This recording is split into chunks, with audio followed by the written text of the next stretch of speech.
President Donald Trump and many of the Republican leaders have taken the stance that China needs to pay added tariffs of up to 25%.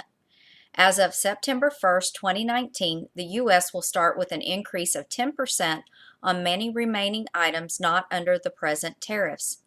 In a recent interview, the president stated that China is not a friend of the U.S. He and many Republicans argue that we need to bring back manufacturing jobs from China and reduce the trade deficit between China and the U.S. China's practice of currency manipulation and technology theft will not be solved by tariffs in this trade war. Instead of pushing China to reform their trade practices, the tariffs will be creating economic hardship for many American businesses. Currently, there is no meaningful data that the previous tariffs have spurred increased production as suggested.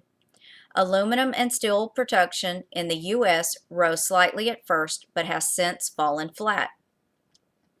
U.S. manufacturers will be impacted with higher costs for parts and equipment that are purchased from China. This will affect the ability to competitively sell within the U.S. and overseas. Instead of bringing manufacturing jobs to the U.S., the tariffs will shift manufacturing jobs to Vietnam, Indonesia, and Mexico, where labor remains cheap and the goods can be imported sooner. Businesses won't absorb these increased costs from the tariffs. They will be passed on to consumers. For example, common items such as toys will be affected.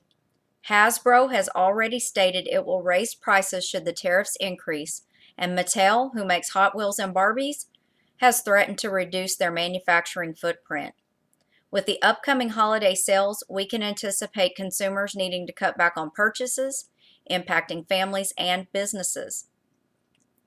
Various consumer electronics have been essential tools in everyday life. Not only will prices go up on the Chinese manufactured goods, but consumers will have difficulty even getting parts to repair their phones and computers. President Trump has stated that China will pay for the increased tariffs, not Americans. This is not true. The latest push for additional tariffs is not the optimal solution.